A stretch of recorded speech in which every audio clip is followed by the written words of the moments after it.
Simple calculator in JavaScript. दोस्तों आज के लेक्चर के अंदर हम फंक्शन को यूज़ करते हुए एक कैलकुलेटर डिज़ाइन करेंगे, फंक्शन कैलकुलेटर। और दोस्तों यहाँ हम 3 पैरामीटर यूज़ करेंगे। 2 पैरामीटर नंबर्स के लिए होंगे और 1 पैरामीटर साइन के लिए होगा। ए और बी नंबर्स के लिए यूज़ होंगे, ऑपरेटर प्लस माइनस मल्टीप्लिकेशन और डिवीजन के लिए यूज़ होगा। दोस्तों यहाँ स्विच यूज़ करेंगे, स्विच इनटू ऑपरेटर। और हमारा फर्स्ट केस क्या होगा, एडिशन का होगा। रिटर्न होगा ए प्लस बी। दोस्तों ये एक बेसिक सा कोड है जिसके अंदर हम एक सिंपल कैलकुलेटर डिज़ाइन करते हैं यूजिंग जावास्क्रिप्ट। दोस्तों सिंपली कॉपी पेस्ट करेंगे ताकि हमारा टाइम सेव हो सके। केस हमारे पास सेकंड होगा दोस्तों सब्ट्रैक्शन का, तो यहाँ माइनस यूज़ करेंगे, रिटर्न ए माइनस बी। दोस्तों थर्ड हमारे पास केस होगा मल्टीप्लिकेशन, यहाँ हम मल्टीप्लिकेशन साइन यूज़ करेंगे। दोस्तों इस तरह हम नंबर 4 केस भी यहाँ लिखेंगे और वो होगा डिवीजन, CASE केस। और यहाँ पे दोस्तों सिंगल कोट्स के अंदर हम डिवीजन साइन लिखेंगे। और दोस्तों यहाँ रिटर्न में होगा A divided by B, return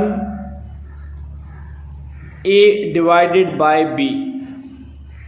अब दोस्तों हम अपनी लॉजिक को बेटर बनाने के लिए एक और कोड लिखेंगे सिंपली। लेट्स से कोई नंबर्स की बजाय किसी स्ट्रिंग को एंटर कर देता है, किसी साइन को एंटर कर देता है, तो उसके लिए भी स्विच के अंदर एक कोड होता है। यहाँ सिंपली लिखेंगे दोस्तों डिफ़ॉल्ट कोलन, और हमारे पास क्या रिटर्न होगा दोस्तों, इनवैलिड ऑपरेटर। यानी कोई नंबर की बजाय कोई साइन या कोई स्ट्रिंग यूज़ कर देता है तो उसके लिए भी हम एक कोड लिखते हैं। सिंपली दोस्तों अब लिखेंगे console.log और अपने ऑपरेशंस को परफॉर्म करेंगे। अपने फंक्शन को कॉल करते हैं कैलकुलेटर। सबसे पहले दोस्तों फर्स्ट नंबर 10 होगा, सेकंड नंबर 5, और ऑपरेटर क्या होगा दोस्तों, प्लस। यानी हम 10 और 5 को ऐड करेंगे। अब हम सेकंड ऑपरेशन परफॉर्म करेंगे दोस्तों, console.log इनटू कैलकुलेटर, और यहाँ डिवीजन साइन यूज़ होगा, यानी 10 डिवाइडेड बाय 5। सबसे पहले हमने एक फंक्शन क्रिएट किया कैलकुलेटर दोस्तों, और उसके अंदर हमने 3 ऑपरेटर यूज़ किए हैं दोस्तों, A, B and operator. Then हमने अपने 4 ऑपरेशंस के लिए 4 केस यूज़ किए हैं, और फाइनली हमने यूज़ किया है console.log। दोस्तों ये एक बेसिक सा मेथड होता है जिसके ज़रिए आप सिंपल कैलकुलेटर डिज़ाइन कर सकते हैं। दोस्तों आप यूज़र इनपुट भी यूज़ कर सकते हैं। आउटपुट की जाने बढ़ेंगे, 10 + 5 15, 10 डिवाइडेड बाय 5 आंसर इज़ 2। दोस्तों ये तो एक सिंपल सा कैलकुलेटर था। लेट्स से कोई शख्स हमारे पास 0 लिख देता है, देन 10 डिवाइडेड बाय 0 तो हमारे पास इन्फिनिटी होगा। तो इसको कैसे हैंडल किया जाएगा, yes 10 divided by 0 is equal to infinity.